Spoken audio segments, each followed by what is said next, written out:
Ratusan liter solar bersubsidi disita polisi dari kawasan Tambang Timah di Pantai Sampur, Kepulauan Bangka Belitung.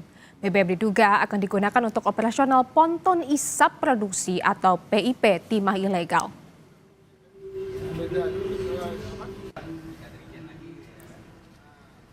Sebanyak 800 liter BBM bersubsidi jenis solar disita polisi dari 2 pos jaga tambang pasir timah di kawasan Pantai Sampur, Bangka Tengah, Kepulauan Bangka Belitung.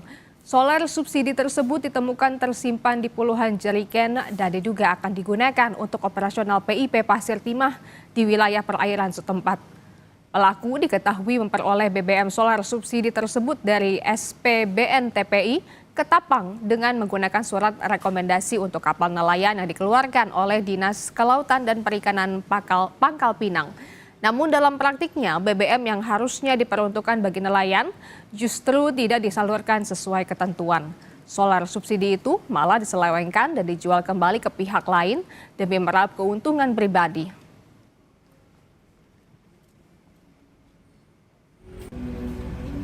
Tersangka sudah kami amankan sebanyak 2 orang dan tersangka tersebut sudah diamankan di Polresta Pangkal Pinang dan dilakukan penahanan.